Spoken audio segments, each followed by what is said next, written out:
Do you want to come up or not? Come up over here. Okay, there we go. Okay, now we're happy. This is my cat Elsa. You will be seeing her a lot because she likes to cuddle with me on this chair. This is my chair, but it's really her chair, but it's really my chair. Anyway. Hello everyone, my name is Jada Fields and welcome to a new channel here on YouTube called Moxxy Herstory. I will be your Moxxy Herstory chick host. What this new channel entails is, I don't know about you guys, but I am sick and tired of learning about men in history. I'm over it, I'm done. Not hating on them at all, love them all. They did amazing things for this world and this country, but I am sick and tired of learning about men in history classes. I just am. For me, what started this whole crusade is when I saw the movie Hidden Figures. I was astounded by the fact that I had never heard of these women, specifically these African American women, who were the main reason why man went to the moon. And I don't know why I have never heard of them. It was from that point on that more and more women started to come out of the woodworks and started to really learn how many historical women there are. And this channel is going to explore all of those. And I'm not talking about the classic ones that we all know of, like Cleopatra, Queen Elizabeth, Mary Queen of Scots, to just name a few. I'm talking about the everyday women that did these little things that we truly would not be a society without. I am going to be taking on the daunting and frankly scary path of bringing you these women that did historical things. Are we gonna get up? We're gonna move? What are we doing? Don't get up there. So without further ado, the first woman we are going to be learning about today is a pioneer in African American hair care products named Madam C.J. Walker. Let's get started.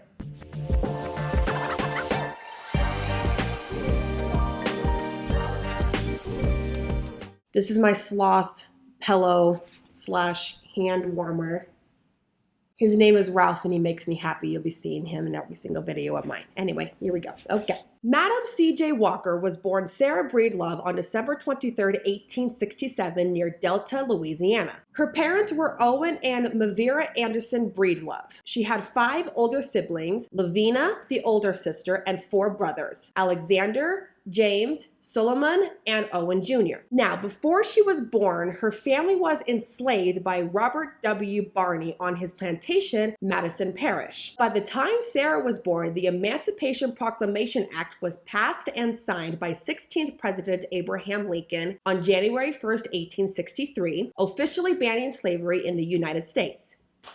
After the act was signed, her parents became sharecroppers, which is basically a legal agreement in which former slaves still looking for work and landowners still working for workers rent a small plot of land from the landowner in return for a portion of their crops. So, when Sarah was born, she was the first sibling of the Breedlove family to be born free. Yet, unfortunately, she was orphaned in the span of a year. Her mother died in 1872, likely from cholera, which is an awful diarrheal disease from a bacterial infection in the small intestines.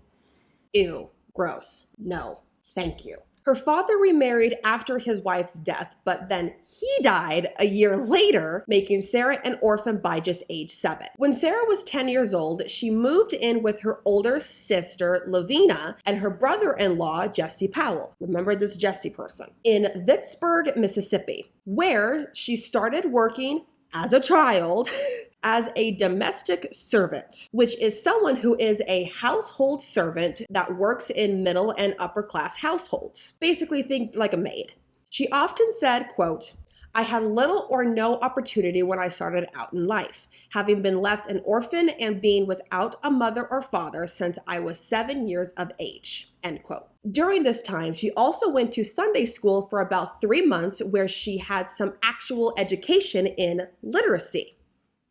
Unfortunate that she was gaining this education by age 7, but hey, at least she's getting an education in 1870s USA. Yay! In 1882, Sarah married a man whose age we don't know, named Moses, McWilliams at the age of 14.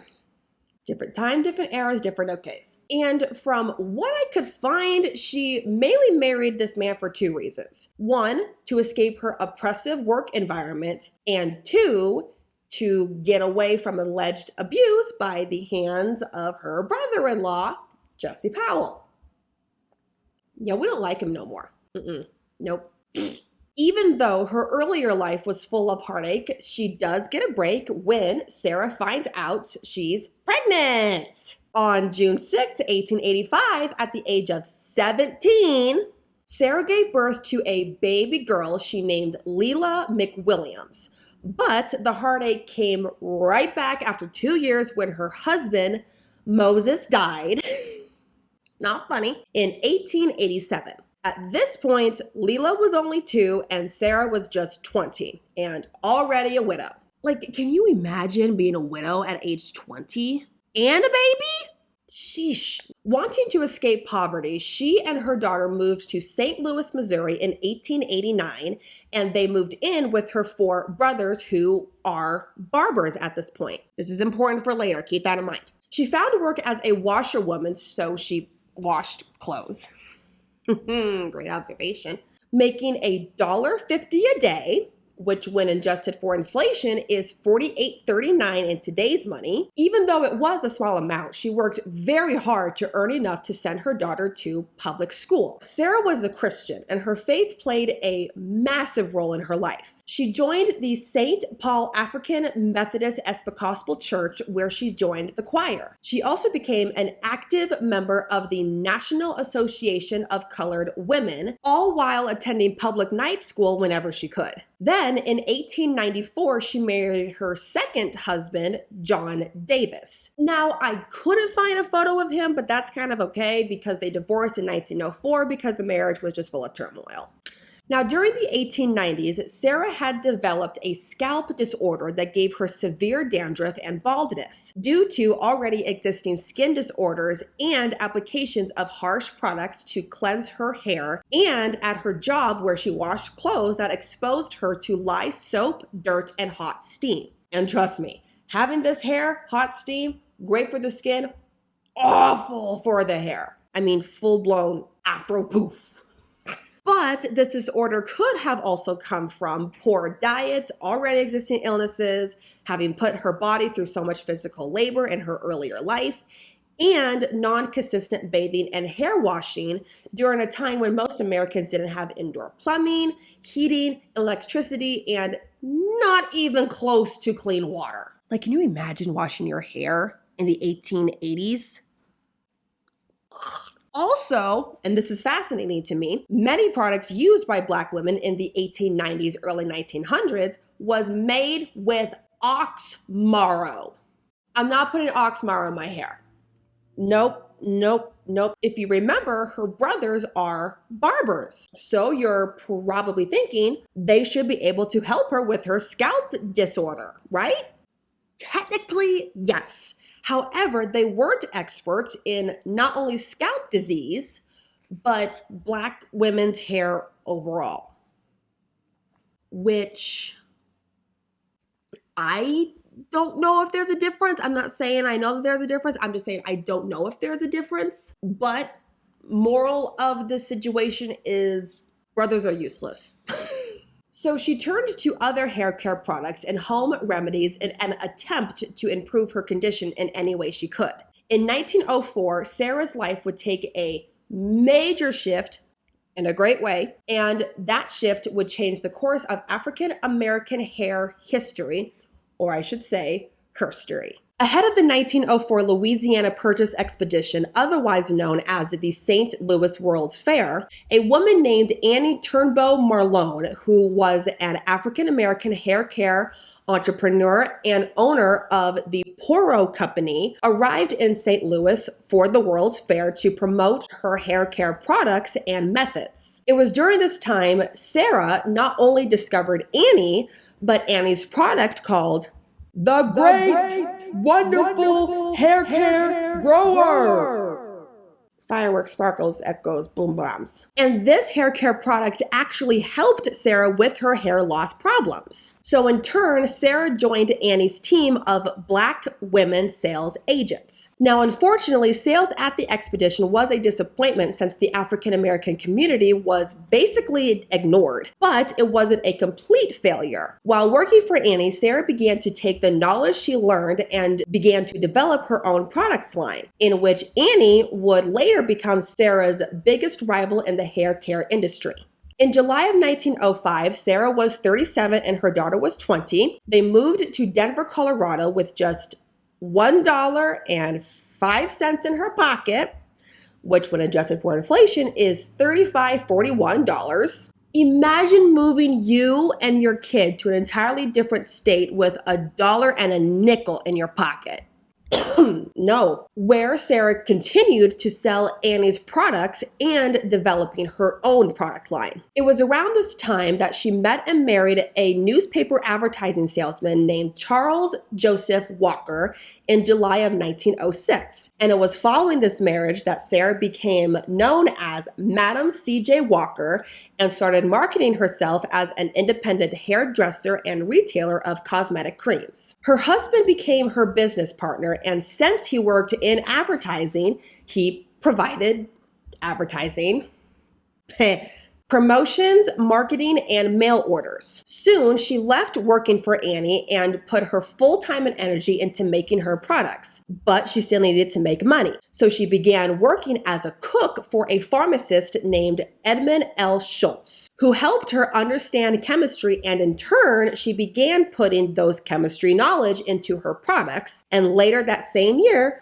with a $1.25, which is $42.16 today, Sarah had officially developed and launched her own formula that helped to heal scalps and encourage hair growth, and opened the Madam C.J. Walker Manufacturing Company and began selling the Madam C.J. Walker Wonderful Hair Growth in 1906. Money went so much farther back then. With $1.50, she started her own company.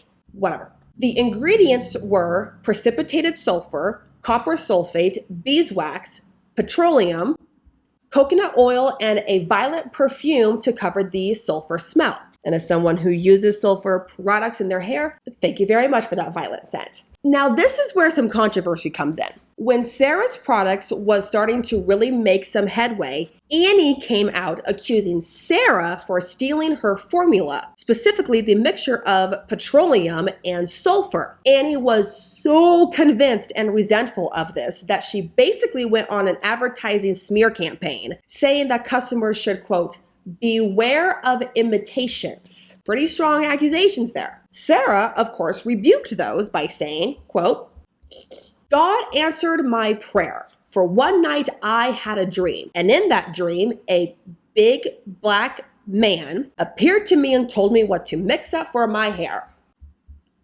Stay with me. She continues saying, some of the remedy was grown in Africa, but I sent for it, mixed it up, and put it on my scalp, and in a few weeks, my hair was coming in faster than it had ever fallen out. I tried it on some of my friends, and it helped them. I made up my mind, and I would begin to sell it, end quote. I mean, haven't we all had that dream where a big black man comes to you and tells you what to put in your hair? I'm sorry, it's just funny to me. But in reality, the ingredients of sulfur and petroleum had not only been around for hundreds of years, but had already been used by Africans for hundreds of years. I wouldn't call it stealing, but that's just me. However, Annie does have a good point in at least the name of Sarah's products. If you remember, Sarah called her product the Madam C.J. Walker Wonderful Hair Grower, whereas Annie's product was called the Great Wonderful Hair Grower. I'm just going to leave that there for you guys to figure out. As with all new businesses, you begin by doing the grind, and Sarah was no different. She started going door to door to sell her products and teaching Black women how to groom and style their hair, which, trust me, is an art form in and of itself. In 1906, Sarah put her daughter Leela, who now goes by Lelia Walker, but I'm just going to keep calling her Leela. Then in 1908, they moved to Pittsburgh, Pennsylvania, where Sarah opened a factory and beauty school named after her daughter, the Lelia College, that trained women to be hair culturalists. If you remember, Sarah was a big advocate for Black women's economic independence. So she began to develop what she called the Walker System, which was a training program for her national network of licensed sales agents that went out, sold her products, and taught Black women how to care for their hair and earn commission on these. While doing all this, Sarah began to expand her products. She added Glossine, which is a pressing oil. White people, look it up. A vegetable shampoo, numerous creams, and soaps. In her Walker System, she urged clients to shampoo more often, use her hair grower and oils, do strenuous brushing, and use a hot comb that straightened hair. This claimed to make lackluster, brittle hair into soft, luxurious hair. I put my hair through so many straightening treatments, and I can smell the chemical burn and the hair sizzling and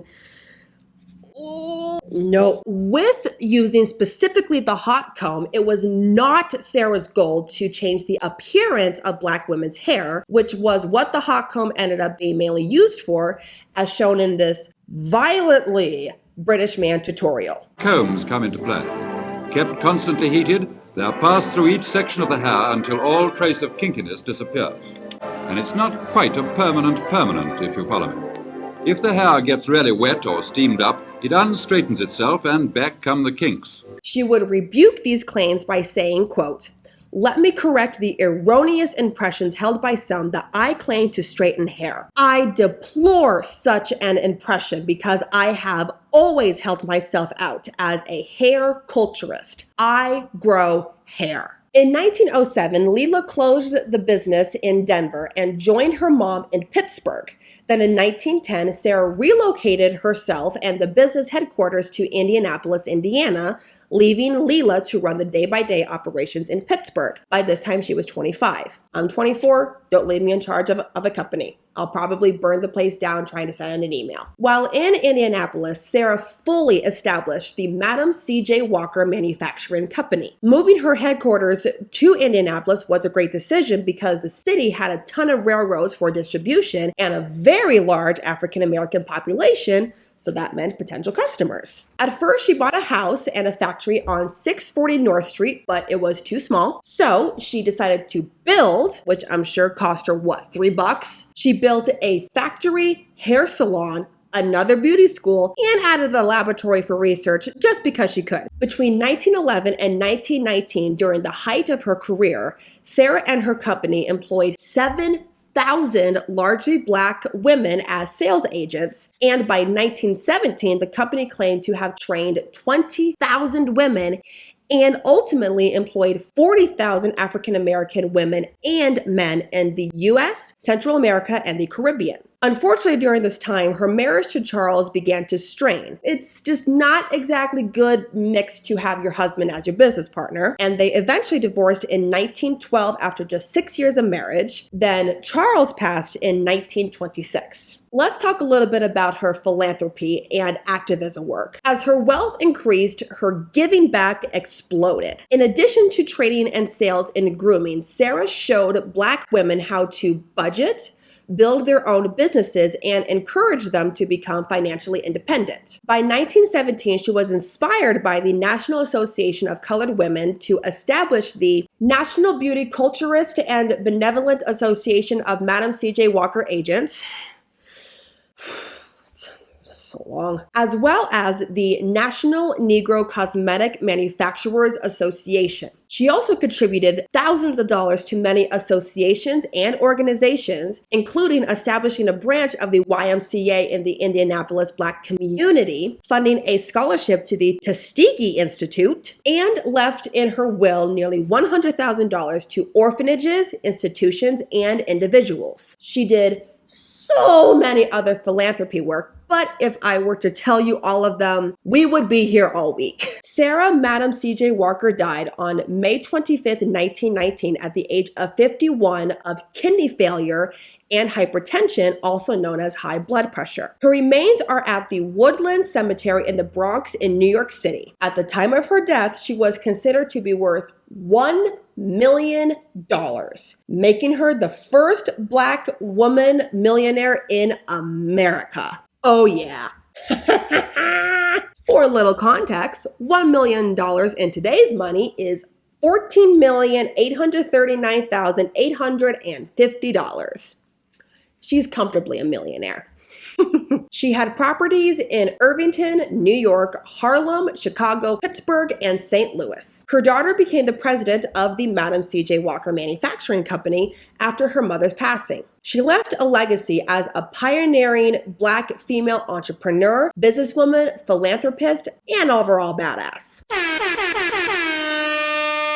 A museum in Atlanta is devoted to her. A historic radio station, WERD, is dedicated to her. In 2006, her story was told in a play called Dreams of Sarah Breedlove. Then in 2020, Octavia Spencer played her in a TV series called Self-Made, inspired by the life of Madam C.J. Walker. The reviews for this show are mixed because of the amount of inaccuracies and that the TV show was more fictional than factual. To end this with a little bit more awesomery. In 1993, Sarah was inducted into the National Women's Hall of Fame in Seneca Falls, New York. In 1998, the U.S. Postal Service made a Madam Walker stamp. And to top her legacy off, in 2022, Mattel made a Madam C.J. Walker Barbie doll as part of their Inspiring Women doll collection.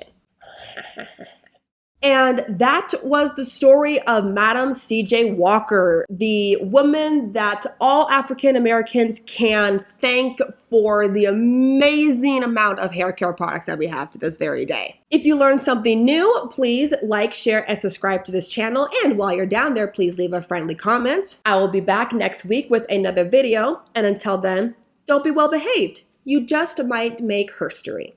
See you next time, guys.